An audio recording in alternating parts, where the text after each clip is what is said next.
everybody. Welcome back to my channel. Thanks so much for tuning in. If you're new here, welcome. I'm so happy that you found me, and I hope you enjoyed tonight's episode. If you've been here before, thanks so much for coming back and spending some time with me today, and I really can't express enough how much I appreciate all your love and support. Thank you so much to all my returning viewers. I couldn't do this without you guys. Today's episode is one that was suggested by one of my viewers, Joan Guardillo Pons. It was a suggestion that was made a while back, like a long time ago, and I did my research for this video during my hiatus of construction, so I'm just getting around to it now, and I'm super excited about it because not only do I love doing viewer recommendation videos, but I love learning about things that are the premise for something that I love. Tonight's gangster, Sam DeCavalcante, was the first official member of the DeCavalcante family, which was the basis for my favorite show of all time, The Sopranos. Literally, it's unhealthy how obsessed I am with that show. Like, I don't think I will ever stop loving it so much. I can watch that show over and over and over and over again. So to be able to see where that comes from, I absolutely love it. So let's go ahead and dig into the true history of where the show The Sopranos came from and what it was made from and where they got the idea.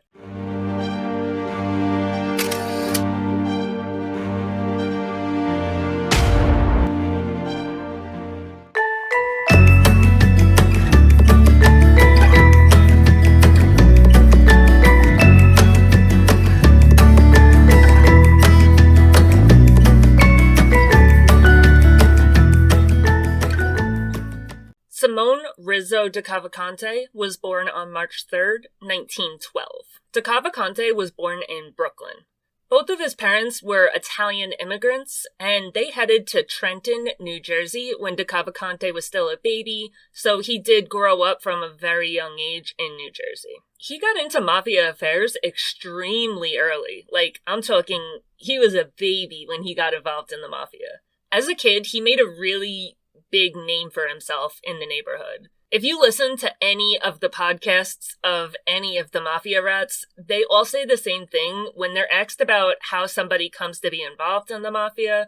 They say that they're men that grew up in the neighborhood that they get involved in the mafia in, and they made a name for themselves really young, and that the mafia saw them grow up and prove themselves. Even though New Jersey wasn't officially considered a family from the 5 families of New York, DeCavalcante always stated that he believed that New Jersey had huge potential. As a young adult, he opened multiple storefronts in Trenton, New Jersey. The one that he spent the most time at was a plumbing supply store that he had opened, and that's where he got the nickname Sam the Plumber DeCavalcante. Sam the Plumber had another nickname, the Count. He liked that nickname way better than Sam the Plumber. He actually hated the name Sam the Plumber. He hated it. And he was a lot more widely known for Sam the Plumber because people knew to go to the plumbing store if they needed to see him. But as Carmine the Snake Persico or Crazy Joe Gallo can tell you, you don't get to pick your nickname, the streets do. So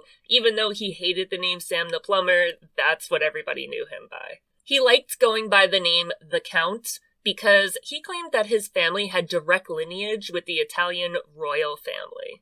So, DeCavalcante wasn't the first boss of the New Jersey Mafia, but he was the boss when the New Jersey family was finally recognized as a family by the Commission for the first time. Jersey used to be owned in territories rather than being one big family. It went on that way until 1937 when Gaspar D'Amico, the leader of the family that was based in Newark, was attacked by Vincenzo Troia. Joseph Perfacci was the one that ordered the hit, but Vincenzo Troia was the one that ended up getting killed for it. That's what you get for attempting to assassinate somebody. Either you get it done or it ricochets right back on you in the head. Don't look at me like that. I don't make the rules. I just report them to you. I did not make that rule, okay? I just tell them to you. So anyway, D'Amico knows Perfacci is after him, and he's like, fuck this, I'm out, and he flees the United States. After that happened, the commission stepped in and gave some New Jersey territory to the New York 5 families, and put the family based in Elizabeth, ran by Stefano Badini, in place as the only New Jersey family to receive territory. They didn't make them a family, they kind of made them a crew operating as an extension of a New York family, kind of like a decena, like we see in Canada, like I was talking about in my last episode. So the same thing, just like an extension of a New York family. They're not their own family, they're just a little group that's together in Jersey. Badami became the boss of this newly formed Elizabeth Newark family until he was killed in 1955. Badami's underboss, Filippo Amari, stepped up and started to run the family. Under Amari's leadership is the first place that we start to see police reports on the family's activities. The FBI reports that the family was heavily involved in extortion, labor racketeering, loan sharking, and narcotics activity in the Newark and New York City areas. Amari didn't really get that much time as boss before he started feeling the weight of his new position. He started hearing rumblings that there was a new power struggle and a new war that was about to pop off, and Amari was like, nah bro, I don't get paid enough for this, and there was a big Amari-shaped hole in the wall on his way back to Sicily. He noped the fuck out. When Amari left, Nicholas "Nick" Delmore took over the family. Mind you, the Jersey crew is still looked at as a crew, it's not a family, so when I say family, I mean like the decena, whatever. I'm pretty sure that at the time, only the 5 families in New York and the Chicago outfit were really recognized as families at all. Maybe the Buffalo family under Stefano Magaddino got some points, but Jersey is like a cute younger cousin to the 5 families. They're an extension. At this time, there's still a little bit of an Elizabeth and Newark family going on. There's only one rep, and that's the boss, who's Nick, but there's an underboss in each city. Fat Frank Majuri is the underboss in the Elizabeth faction, and Louis Fat Lou LaRosa is the underboss of the Newark location. So, Nick is boss in 1957 when the infamous Appalachian meeting took place. The Appalachian meeting was held, and Nick Delmore was there, along with Frank Majuri and Fat Lou LaRosa. Nick Delmore was not a huge fan of Frank Majuri. After the Appalachian meeting, Majuri was bumped down to captain pretty much so that he would stay out of Delmore's hair. He made LaRosa the new underboss of the family, and he kinda hoped that Majuri would just, crawl under a rock and die somewhere. He hated this man. Majuri ain't no punk, though. After Delmore demoted him, he just went back to his crew and chilled. Obviously he's pissed as hell. He's pissed. But he's been at this a while, and he's not gonna let no newbie tell him nothing. You don't want me to be in a position of power. Fine, I'll sit here, kick my feet up, and do nothing. I can't really find anything about why this happened. You usually can't just bust somebody down from underboss to a captain just because you don't like them. That doesn't really make sense, but everybody just talks about how Majuri was knocked down, and they don't say why or anything, so I'm assuming it's just because Delmore hated his ass. So time goes on, and Delmore keeps running the crew. Things are going really well, nothing too crazy happens. They keep making their money, doing their usual extortion, labor racketeering, loan sharking, and narcotics activities in the Newark and New York City area. Delmore took over the family in 1957, and he led the family for the rest of his life. Nick Delmore, whose actual name was Nicholas Amoruso, sued the DA, Herbert Brownell, in 1956 so that he could become a naturalized citizen. He filed the suit claiming that he was born in San Francisco, California on December 25th, which means that he was a Christmas baby, 1888, and that he was the baby of immigrants Luigi and Providencia Amoruso, and that the only time he ever went to Italy was when they took him as an infant to Italy when he was a few years old. So he is not from Italy. He wasn't born in Italy. He actually won the lawsuit, and he was made a naturalized citizen. In September of 1960, Delmore went to an Elizabeth bar and grill called Zini's Tavern. The owner of the bar, Alfonso Zini Colicchio, was a known person in their circle. His brother-in-law was the underboss of the family, Giovanni John the Eagle Reggie. I guess the fact that his brother-in-law was so high up on the food chain made Zini a little bit too cocky, because he felt comfortable enough to disrespect him. According to versions of the story, Delmore ordered Girolamo Jimmy Dumps Palermo to go and beat the piss out of Zini to send him a message to never disrespect the boss of the family ever again. Palermo gathered up a few of his boys and went down to Zini's tavern, and they start beating the shit out of this guy. The only problem is, Zini fought back. When he started to defend himself, Palermo took out a gun and shot him. It's a toss-up on what happened. Most sources, including U.S. prosecutors, say that that's the case, that Zini disrespected Delmore, and Delmore ordered the hit. However, a mafia rat, Vincent Jimmy the Gent Rotundo, claimed that Zini hadn't actually ever done anything, and that Palermo went after Zini himself because he was mad that Reggie was climbing the ladder and getting higher up in the family, and he wasn't. And in order to avoid a war with the gang, Delmore claimed that he sent Palermo to kill him. Now, obviously, I have absolutely no idea what the actual story is, but either way, Zini died. That actually haunted Palermo for the rest of his life. Into the late 90s, he's caught on FBI tape bitching about the fact that he'll never be boss of the family because Johnny never forgave me for the whole Zini thing. Anyway, Delmore stays the boss of the family until he gets really sick. Even sick, he stayed the boss of the family, but he had his nephew, Simone Sam the Plumber DeCavalcante, step in as the acting boss of the family. Sam the Plumber was Delmore's nephew, and his uncle had always been a really big part of his family and a really big part of his life. This means that throughout his entire life, he had been involved in murder, gambling, racketeering, union shit. The whole gambit of, mafia relations is what this guy has been involved in for his entire life. He grew up as mafia royalty, with his uncle being a high-up capo that everybody knew would be tapped to be boss one day. That, plus DeCavalcante's royal descendant name and the fact that he bragged about it to anybody that would listen, gave him a pretty decent name on the streets without him really having to do much. When his uncle got sick in 1964, he stepped up the way that Tony stepped up to be the boss of the family when Uncle Junior was the boss. He got the nod from Newark, and they acknowledged his control of the family.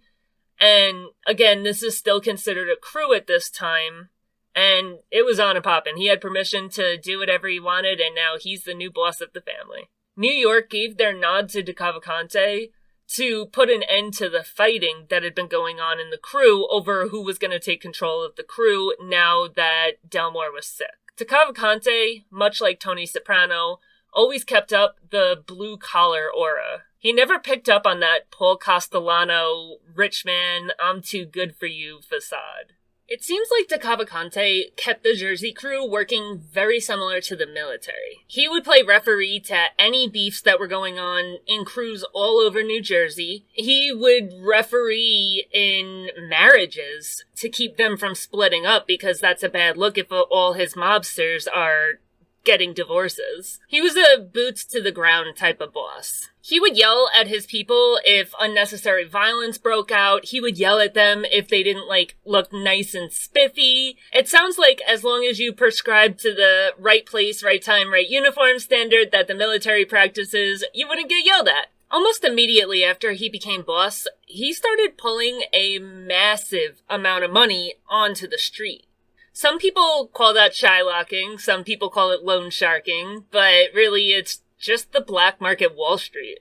They lend money with a weekly vig, which is illegal because the government isn't collecting half of it as taxes. See, the government really doesn't have a problem with half the shit that criminals do, they just have a problem with the fact that they don't see money from it. That's why they put Capone in jail. Capone was never gotten on any of the crimes that he committed.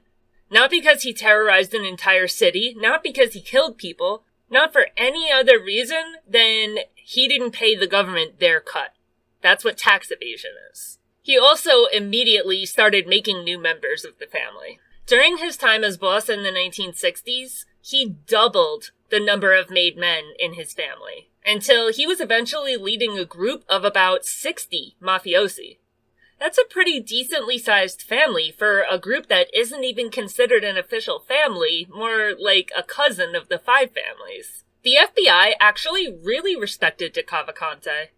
They made note of the fact that during DeCavalcante's time as boss, the Jersey crew was finally recognized as its own autonomous family.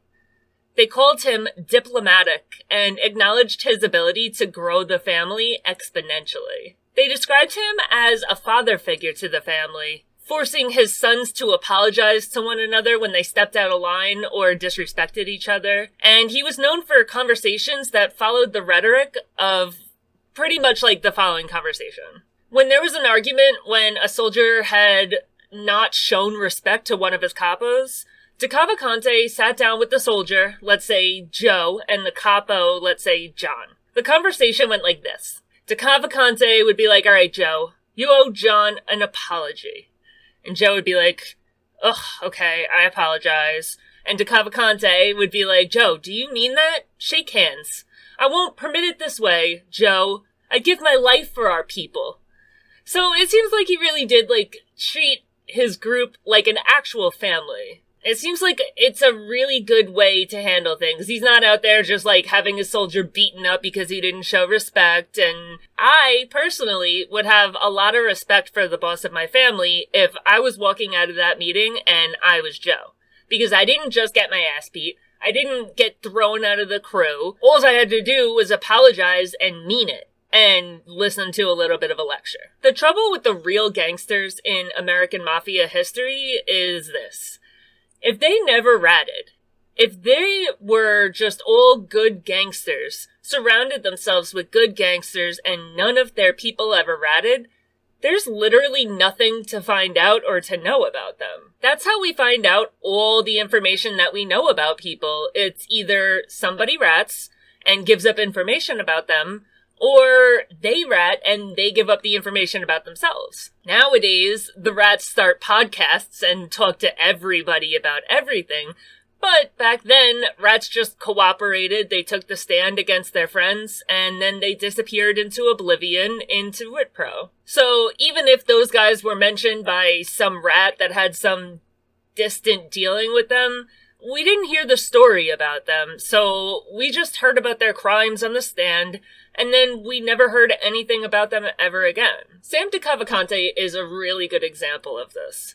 He was a huge, huge figure in organized crime. He was so big that he had one of the best TV shows ever made written about him and his family, but literally finding any information about him is next to impossible. That's a huge bummer because, obviously I find this stuff super interesting, so I would like to know all there is to know about him. But really, all I can find is what I'm going through in this episode, so I know there's a lot of information that I wasn't able to obtain. I don't know. I'm sure there's a lot of people that have a lot of stories that I don't have access to, so if you're watching this and you know stuff that I didn't go through in this video, please feel free to comment and let me know any interesting facts you have about Sam DeCavalcante.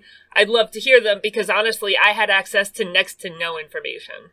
The reason that I have access to very, very little information is because he had very little rats around him. He never turned witness, and very few people in his family ever turned witness. Even though there really aren't very many rats that surround themselves with him, one jackpot that the public got was when the FBI illegally wiretapped Sam's plumbing supply store. They got hundreds of hours of surveillance tapes, but it turns out it was completely illegal for them to wiretap it in the first place, and even though they discussed multiple murders and all kinds of crimes, it was inadmissible because they didn't have the right to legally record them. The government went on to pass legislation allowing police to eavesdrop, but the law wasn't retroactive, so they were shit out of luck. The FBI got pissed that they spent all this time and energy recording these guys, all for absolutely nothing. They had nothing. They couldn't get even one person on any of the stuff that was said on these tapes. So what do? Do they just throw the tapes away like any normal human being would do? No.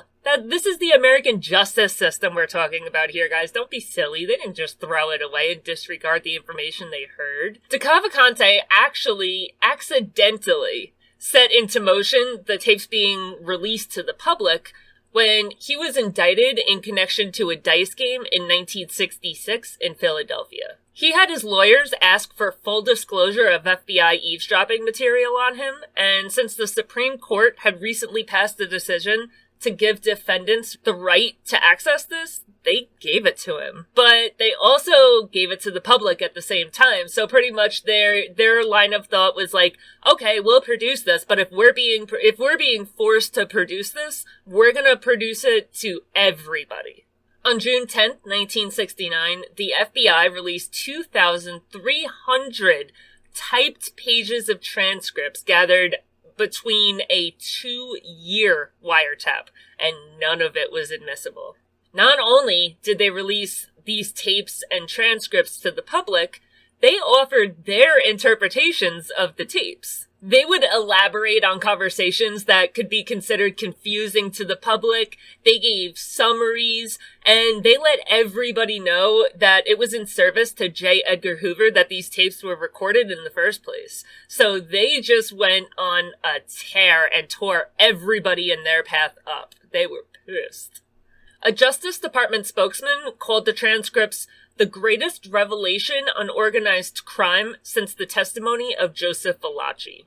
On these tapes, there were multiple things discussed. I'm just going to go over, the main points of interest. There were 8 murders that were discussed. These murders were discussed in detail, including the planning of the murder, the technique that the killers used to carry out the killings, and machines that they used to dispose of the remains. One specific line said something about a machine used to turn a body into meatballs. The machine that smashes cars up, as well as the machine that pulverized garbage, were also brought up as good machines to use to get rid of bodies. Aside from the murders themselves, these killings were discussed as far as the ramifications of the killings went. They talked about how killing a once associate in a public place was something that disgraced the person that was killed, and it gave the Mafia a really bad image in the public eye. They specifically talked about Willie Moretti, and I've discussed that a few times on this channel, but I'll go into it a little bit later on, and how killing him in a Cliffside Park, New Jersey restaurant disgraced him and leaves a bad taste. DeCavalcante said, "We're out to protect people." A lot of these guys really do look at the Mafia as a protective group, out there doing the Lord's work for the citizens of the United States. It really used to be like that in Sicily, so I can't even really say anything. It's just adhering to old world values. They talked about deals and connections that they had with police and politicians, including a situation where Thomas Dunn, who was raising money for his campaign to become mayor of Elizabeth, New Jersey at the time, was paid a campaign contribution from DeCavalcante. DeCavalcante says to Dunn on the wire, "I wish you a lot of luck. Can you use this in your campaign?" Dunn would later deny having this conversation or receiving any improprietary money, and he would only specify that DeCavalcante had given him a contribution a bit more than $100, which, if you're anything like me and have a tiny modicum of common sense, you know is definitely not true. Try more like $100,000. The entire conversation that happened in the back of the plumbing supply store was caught on the wiretap. DeCavalcante introduced him as the next mayor of Elizabeth. He also assured the would-be mayor that he would give him unlimited assistance in his campaign, and he asked Dunn, "Do you think we could get any of the city work?" Dunn responded with, "Well, maybe." Dunn pretty much asks a favor from the family, complaining about Magnolia and LaCorte, the present state senator Nicholas S. LaCorte, who is running against him for mayor, and Michael Magnolia, who was the Union County Superintendent of Public Works. He harped that they were publicly stating that Dunn was connected with gambling interests. He asks DeCavalcante, "If you have any way of getting to Magnolia and LaCorte to tell them to keep their mouths shut, because this thing could cream me at the last minute." So if you can in some way get to these two guys to tell them to keep things out of the paper, clearly he's asking the crime family to throw these guys a beating or threaten their wives or do whatever they do to make them stop disparaging Dunn publicly. The subject is carried further when DeCavalcante talks with Anthony Tony Boy Bellardo. And Bellardo says, the only guy I handle is Dick Gino Farina, and them guys handle the rest of the law.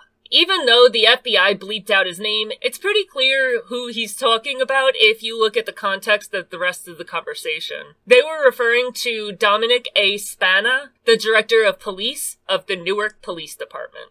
They discussed DeCarlo paying off Newark Mayor Hugh J. Adonizio, a congressman at the time, and DeCarlo boasts, he'll give us the city. Adonizio and 14 co-defendants pled not guilty to federal indictment, accusing them of conspiracy in collecting kickbacks from city contractors. They also discussed Carmine G. DeSapio, former New York County Democratic leader, accepting hundreds of thousands of dollars from Katina, Gerardo Jerry Katina, another captain in the family.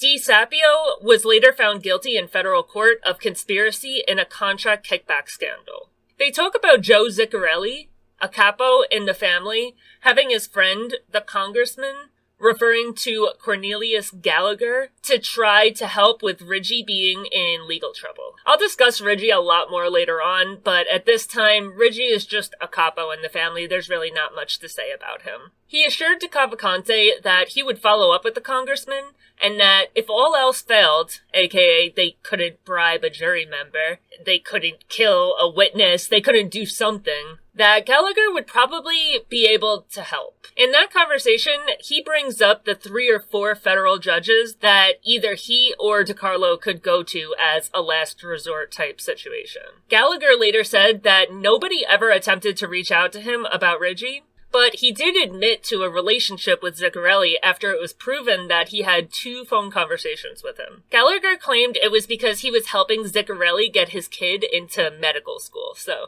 very convenient cover-up story. They're recorded discussing union payoffs and ways they infiltrate the union. They discussed strategies to collect dues from union workers and get kickbacks from employers. They guaranteed sweetheart contracts, with DeCavalcante saying, well, you have to organize a plant so nobody walks in there.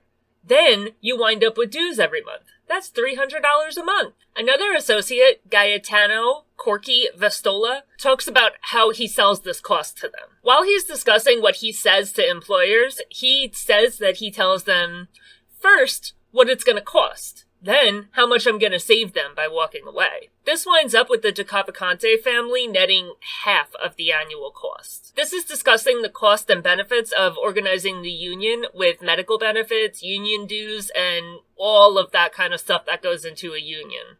On the wire, they discussed DeCavalcante's control of the HOD carrier unions, Local 394. DeCavalcante talked to Larry Wolfson, his business partner, about how he wanted to replace Joe Sfera as the business agent of the union. He said Joe was already in the position for 5 years, and he annoyed him by not employing mafia members working in the union, so pretty much he had to go. When Wolfson brought up that Sfera had recently been reelected, he said something along the lines of, well, I assume you'll ask for his resignation. And DeCavalcante gave the nod that that's what was going on. He wanted to put Reggie in place as the new business agent, and he ended up putting Reggie in place as the assistant business agent, and then when Sfera gave up the spot, Reggie could just step right in without having to be elected. DeCavalcante claimed that he told Sfera, I like you, Joe, but I like our people better than you. You're just one of 30 people, and I'm not going to do an injustice to 30 people on an account of you. The family also had pretty close ties to Local 242 in New York, and he planned to set up some of the guys in the Warehouse Industrial Union since it was controlled by Joseph Whitey Danzo, one of DeCavalcante's really close friends. They discussed the murder of Cadillac Charlie in Youngstown, Ohio, and how they disagreed on how he was killed, and the fact that the 4-year-old son was also killed. This conversation alerted the FBI to a new mafia rule. No hand grenades were allowed to be used in murders.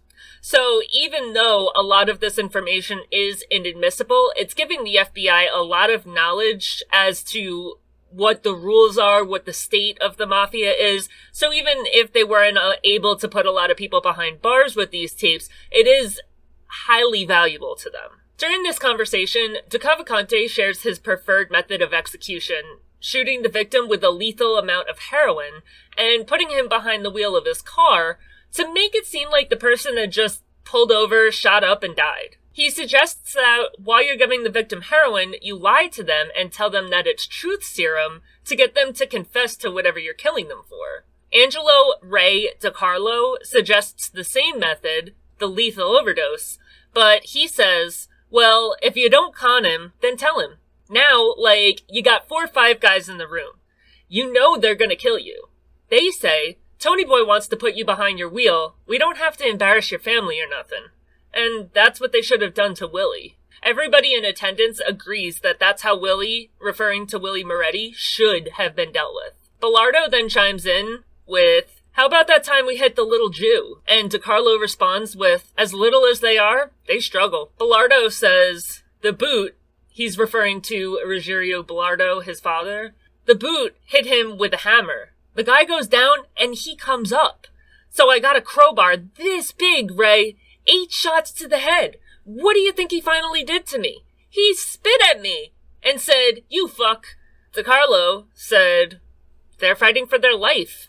So other minor details that are discussed are how they can scam American Express by changing names on credit cards so that they don't ever have to pay when they go shopping or eat out or anything like that. Talking shit about other members of the family so it catches all the family gossip. 2 guys that go golfing 7 days a week and ignore this company. The company obviously meaning the family. Discussing the clout of DeCavalcante and if he carried enough weight to get a member's son into an Eastern college. Probably the same college conversation that was going on with the senator. And contract negotiations with a young singer who is described as a boy that can sing better than Robert Goulet. It's assumed by the FBI, and anybody with half a brain, that that discussion was referring to Frank Sinatra. They also talked about plans to get Sinatra to put up money for a hotel in Jamaica to develop a gambling resort. A situation was discussed where a restaurant owner, Joseph Migliazza, owed the family $1,300 and wanted the family to burn down his restaurant so that he could collect $90,000 in insurance money. The job was okayed for the price of $5,000, so out of the $90,000 insurance payout he'd get, they would get $6,300. They would get the $1,300 that's owed to them, and then an additional $5,000 for burning down the restaurant. They described it as giving the owner a break on the cost. They often heard DeCavalcante saying things like, I would give my life for our people. His most famous quote was, honest people have no ethics. He said that in a rage, though, when police and judges wouldn't follow his rules after they had already been paid off, so they accepted payment and wouldn't do what he paid them to do. So that's kind of what made him say, honest people have no ethics. The tapes didn't only uncover criminal crimes, but it also uncovered moral crimes as well. It was noted in the tapes that DeCavalcante was cheating on his wife with Harriet, the secretary at the plumbing supply store. Even though the tapes couldn't be used to indict these guys on any of the crimes that they pretty much confessed to, the cops did use the tapes to get info and make it easier to obtain a judgment on the other activities. In other words, they couldn't play these tapes in court. So it's not like they could bring these guys up on the murder charges that were discussed on the wiretap. But they did listen to the tap, and they would find out when and where they were about to commit certain crimes, and then that's how they would catch them in those other crimes. DeCavalcante actually got off super easy. He was sentenced in 1969 to 5 to 15 years in prison after charges were brought about his illegal lottery that had been up and running, and the government was able to get him to plead guilty to operating a gambling racket that produced over $20 million a year. And his state report claimed that his crime family controlled 90% of the porn shops in New York City. He was released in 1976 after spending his time in prison behaving well, and he got out early on good behavior and also because he had some health complications. When he got out of prison in 1976, he headed straight for Florida. He was having some health issues, that was actually true, and the warmer climate like Florida proved to be exactly what the doctor ordered. He got so much better when he got to Florida. There were conspiracies for the rest of his life that he was actually continuing to run the family from Florida, but he wasn't ever arrested again, and he got out of jail in 1976. After he left, none of the men that stepped into his shoes were ever able to organize the family in the way that he had, turn as much profit as he had, or gain the political power that he held in the city ever again. John Reggie, formerly Giovanni John the Eagle Reggie, had been acting boss of the family when DeCavalcante was in jail. Reggie was described as an eternally polite, well-spoken, and profoundly ruthless mafioso. He was the business agent of Local 394 at the time, and he had successfully gotten that dude to step down, so he was pretty powerful in both the family as well as the legit side of things. DeCavalcante officially stepped down from his position as boss of the New Jersey family in 1980, and he left Reggie in place as the new official boss of the family. He headed to Miami Beach, Florida to spend what time he had left in luxurious retirement. Reggie was a pretty good heir for DeCavalcante. He left a lot of rules and traditions that DeCavalcante had put in place. No matter how much time had passed and the world had changed around them, those rules stayed the same. It had actually gotten to the point where even DeCavalcante viewed Reggie holding old world traditions like that as kind of unnecessary.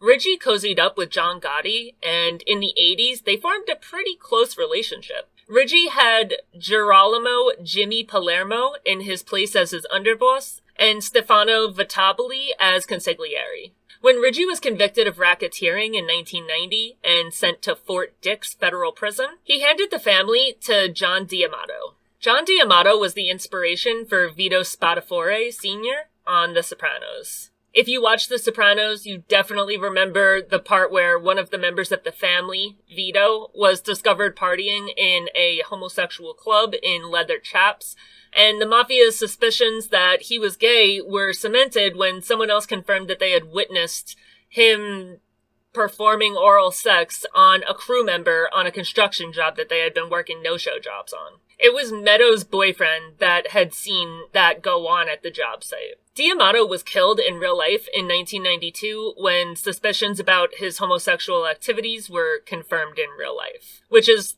probably the saddest thing I've ever heard in my entire life.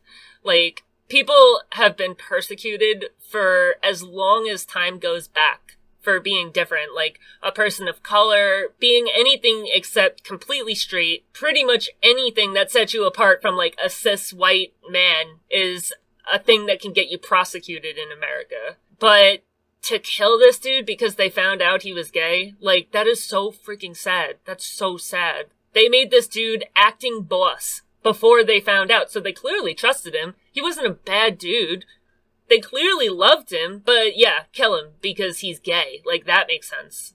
After D'Amato, Jake Amari took over as the boss of the family. He ran AMI Construction in Elizabeth, New Jersey.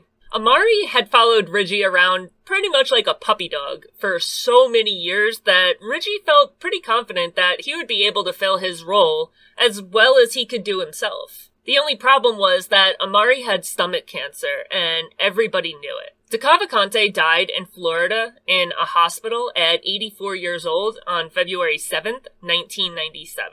He did end up dying of natural causes. Of course, the FBI was at his funeral writing down license plates and taking pictures of everybody in attendance, you know, getting a good look at what is next for the family. The funeral was actually pretty modest. Most of the plates were Jersey plates, and there were very few people from New York in attendance. Anthony Rotundo, Rudy Ferrone, and Joey O'Masala were among the very small number of New York members to attend the funeral. Reggie continued to run the family from inside prison, and continued even when he got out. He held control of the family until 2015, at which time he handed the family over to Charles Majuri, who sits on the seat to this day. Alright guys, so that is all I have for this guy. I can't even say a bad thing about him. Like, he honestly seems like a really awesome dude. And to be 100% honest, like, I'm really happy I got to do research on him because he's interesting and seems like a really good, caring boss. So I can't even say he was crazy or anything. He was a good dude. Don't forget to like, share, subscribe, follow, do all the things. And I'll see you next week. Bye!